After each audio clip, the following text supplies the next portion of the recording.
What happens when a single man, operating far from the spotlight, quietly gains access to the most powerful circles in the world, and no one seems willing to stop him? This is not a story about fame or celebrity excess. It is a story about influence, about silence, and about a legal system that for years appeared unable or unwilling to act.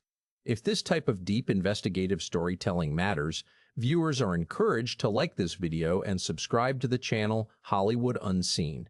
For decades, Jeffrey Epstein presented himself as a discreet financier. He was not a movie star, he was not a recording artist. Yet his private jets, luxury residences, and exclusive gatherings placed him alongside presidents, royalty, billionaires, and major figures from the entertainment industry. His wealth was opaque, his business model was poorly understood, but his access was undeniable. Behind the polished image, allegations had been circulating since the early 2000s. Multiple underage girls later reported being recruited, abused, and silenced. These claims were not internet rumors. They were brought to law enforcement, they were documented, and they were known within certain institutional circles. In 2008, Epstein entered into a highly unusual plea agreement in Florida. The deal allowed him to avoid federal prosecution. It limited charges, it granted immunity to unnamed potential co-conspirators, and it was negotiated with minimal transparency. For many legal experts, the agreement raised immediate red flags. As Epstein served a brief jail sentence with generous work release privileges, the broader question remained unresolved. How could allegations of this scale result in such limited consequences? Who intervened behind closed doors, and why did the system respond so differently in this case? Those questions would not disappear. They would wait, quietly. For more than a decade, the 2008 plea agreement did more than limit punishment. It effectively closed the door on deeper scrutiny. Federal investigators were sidelined, victims were not informed in advance, and the full scope of Epstein's associations remained sealed from public view. For years after his release, Jeffrey Epstein resumed life largely unchanged. He traveled freely, he hosted private gatherings, he maintained relationships with influential figures across politics, finance, academia, and entertainment. To the outside world, it appeared as though the allegations had faded into the background. Yet beneath the surface, pressure was building. Investigative journalists continued to examine the unusual leniency of the deal. Legal scholars questioned whether prosecutorial discretion had crossed into misconduct. Former victims, once dismissed or ignored, began to speak again, this time with greater coordination and public support. In 2018, renewed reporting brought the case back into national focus. Previously sealed documents became the subject of court battles. Names that had long circulated only in whispers began appearing in legal filings, carefully worded but deeply unsettling. The narrative shifted from one individual's misconduct to the possibility of a broader protection network.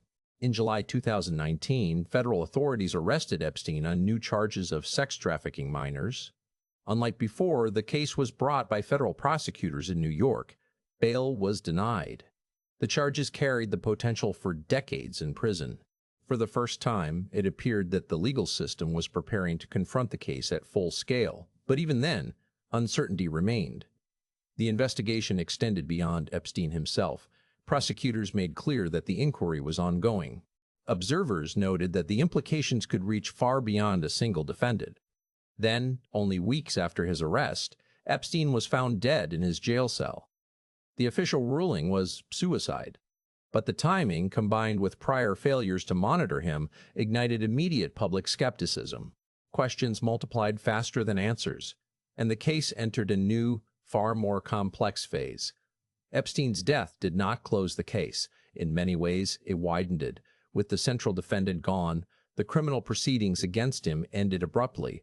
There would be no trial, no cross-examinations, no public accounting of evidence under oath. For many observers, this absence became the most disturbing element of all. A legal reckoning that had taken years to revive vanished overnight. Attention shifted immediately to the institutions surrounding the case. The Federal Bureau of Prisons acknowledged serious failures in jail protocol. Guards were charged with falsifying records. Cameras malfunctioned at critical moments. Internal reviews described a system strained by negligence and mismanagement. Yet for the public, these explanations felt incomplete. At the same time, civil litigation accelerated. Survivors pursued lawsuits against Epstein's estate and against individuals alleged to have facilitated or enabled the abuse. These cases did not seek spectacle. They sought accountability. Through depositions and document disclosures, new details emerged about travel arrangements, recruitment patterns, and the infrastructure that allowed the crimes to persist. The focus also turned to those who had benefited from proximity. Powerful names appeared in court filings not as defendants but as associates. Each mention reignited debate about complicity versus coincidence. Lawyers were careful. Language was precise. Allegations were framed narrowly. Still, the implications were unavoidable. The case began to symbolize something larger than one man's crimes. It exposed how wealth can distort accountability, how legal mechanisms can be quietly reshaped through influence, and how vulnerable voices can be sidelined when allegations threaten powerful interests. In the entertainment industry, the impact was indirect but significant. Studios, agencies, and charitable organizations quietly reviewed past associations. Invitations were scrutinized. Donations were reconsidered. Silence, once a protective strategy, became a liability. No definitive list of protected individuals ever emerged. No single document explained how the system failed so thoroughly. What remained was a pattern: delays, exceptions, unanswered questions. And perhaps the most unsettling realization of all was this: the truth was not entirely hidden. It had been visible, fragmented, and ignored for years. As time passed, the Epstein case transformed from an active investigation into a cultural reference point. It became shorthand for institutional failure, elite impunity, and the limits of transparency. The legal system moved forward, but without the clarity many expected. In 2021, attention briefly returned to the courtroom through the prosecution of Ghislaine Maxwell. The trial focused narrowly on her alleged role in recruiting and grooming minors. It did not revisit the broader network so many believed existed. Prosecutors emphasized that the case was about her actions alone. The verdict brought a measure of accountability, but it also underscored how much remained untouched. Public trust continued to erode. Polls and commentary reflected a growing belief that the justice system operates differently for the powerful. The Epstein case was frequently cited alongside other high-profile failures as evidence of a two-tiered reality: one set of rules for ordinary citizens, another for those with access, money, and legal leverage. Government agencies released reports, internal reviews acknowledged mistakes, policy changes were announced, yet none addressed the central concern: how a man with a documented history of abuse maintained freedom, wealth, and influence for so long. For survivors, the process was ongoing and uneven. Financial settlements offered closure for some. Others rejected them, arguing that money without full disclosure felt hollow. The absence of a criminal trial left gaps no verdict could fill. In media and entertainment, the case reshaped how power relationships were discussed. Stories once dismissed as implausible gained credibility. Editors exercised greater caution. Producers reassessed who was given platforms and protection. The shift was subtle, but it was real. The Epstein case no longer unfolded in headlines. It lingered in memory, as a warning, as a rumban, as a reference, and as a reminder that exposure does not guarantee accountability. The final question was no longer about what happened. It was about what the system was willing to learn. By the end, the Epstein case settled into an uneasy silence, not because it was resolved, but because its unresolved elements became permanent. Files remained sealed. Investigations reached procedural limits, and the full map of relationships was never publicly drawn.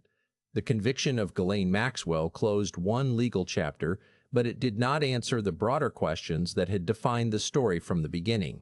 The court established her role in facilitating abuse. It did not examine the ecosystem that allowed that facilitation to continue for years without interruption. For institutions, the lesson was uncomfortable. The case demonstrated how reputations, donations, and influence can discourage scrutiny. It showed how warnings can be absorbed, managed, and ultimately neutralized, not through conspiracy, but through normalization, through delay, through the quiet assumption that someone else would intervene. For the public, the legacy was more corrosive. Trust, once fractured, proved difficult to restore. Each unanswered question reinforced the belief that transparency has limits when power is involved, that accountability can be selective, and that justice, while principled in theory, is vulnerable in practice. Jeffrey Epstein never testified. His version of events was never challenged in open court. The absence of that moment shaped everything that followed. What remained were records, testimonies, and a pattern that could not be ignored, even if it could not be fully prosecuted. This was never only about one man. It was about systems designed to protect themselves, about how access can shield behavior, and about how long abuse can persist when credibility is unevenly distributed. In the end, the most enduring impact of the Epstein case was not the scandal itself.